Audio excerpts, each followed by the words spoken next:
On veut entendre des histoires claires et plausibles. Or, la vérité est souvent un obstacle. Elle apparaît trop compliquée ou bien elle ne correspond pas à nos valeurs morales, ni tout simplement à nos attentes. Nous ne recherchons pas la vérité, mais le mensonge.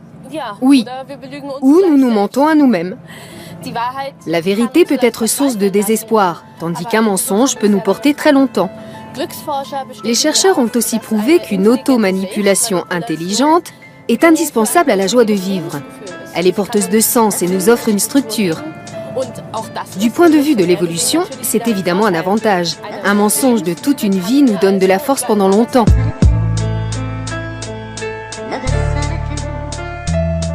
Il y a quelques jours, Juan Branco annonçait sur Facebook, avec grand honneur et grande joie, que Julian Assange allait être défendu par ce que cette société nomme un ténor du barreau. En effet, le plus gros accusateur de pédophiles, Éric Dupond-Moretti, prend en charge le dossier Assange avec la bienveillance de Juan Branco. On comprend mieux comment Branco arrive à parler en boucle du patron de Wikileaks sans jamais parler du Pizzagate, ou comment il a pu parler en boucle du livre Mimi sans jamais parler des 2 pages sur le trafiquant de pédopornographie milliardaire, Ladrette de la Charrière. Sujet tabou, sujet de seconde zone, de toute évidence, ce qui était alors considéré par beaucoup comme sujet de seconde zone est en train de devenir le sujet de premier plan, comme il aurait dû l'être depuis longtemps.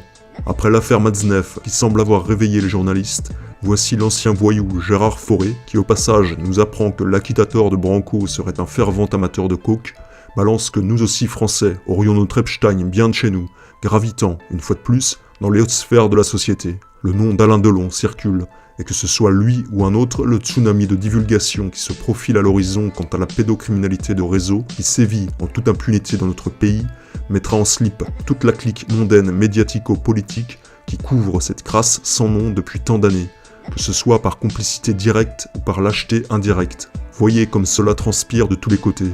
Milieu artistique, milieu politique, milieu sportif, jusqu'à l'aide sociale à l'enfance se révélant être pourri de l'intérieur. Les affaires se succèdent et préparent l'opinion publique à recevoir progressivement cette claque qu'il lui faudra pour se réveiller une bonne fois pour toutes. C'est-à-dire la prise de conscience qu'une élite ultra-criminelle embourbée dans la crasse pédosatanique est aux manettes de ce pays.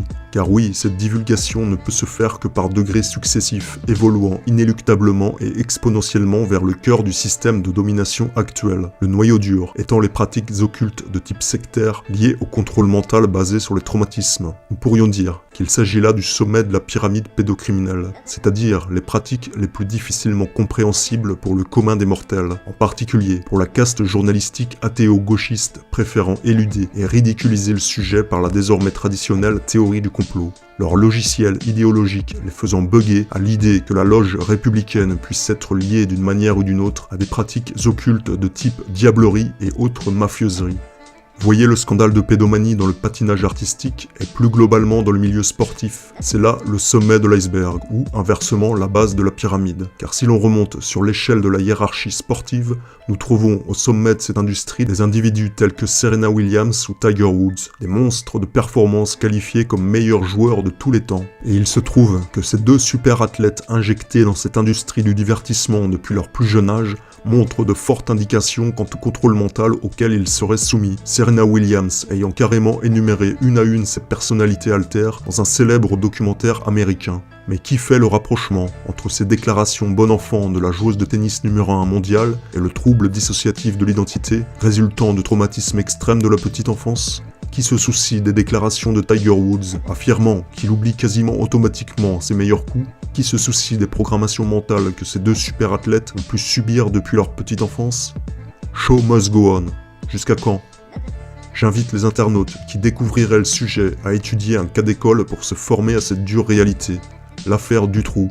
En effet, ce dossier permet de comprendre quelques points essentiels en matière de pédocriminalité de réseau. Tout d'abord, l'aspect corruption hiérarchique permettant de détourner et d'étouffer le dossier, notamment en destituant juges et enquêteurs qui risqueraient de trop bien faire leur travail en dévoilant le réseau. Ensuite, l'aspect occulte, sectaire, avec les témoins X qui ont rapporté et décrit précisément les pratiques d'abus rituels sataniques dans les hautes sphères de la société. Également, l'aspect contrôle mental basé sur les traumatismes avec la survivante Régina Louf qui décrivait comment son trouble dissociatif de l'identité était volontairement renforcé et exploité par son gestionnaire, un certain Tony, afin de faire d'elle une esclave sexuelle dans le réseau. Enfin, l'aspect corruption médiatique, où lorsque l'organe de propagande s'élève d'une seule et même voix pour crier aux gueux qu'il n'y a pas de réseau et que Dutroux est un prédateur isolé, clouant au pilori toute voix ayant le courage d'aller à contre-courant de la version officielle. Je pense au député Laurent Louis, roulé dans la boue par tous les médias belges pour avoir voulu réouvrir le dossier Dutroux.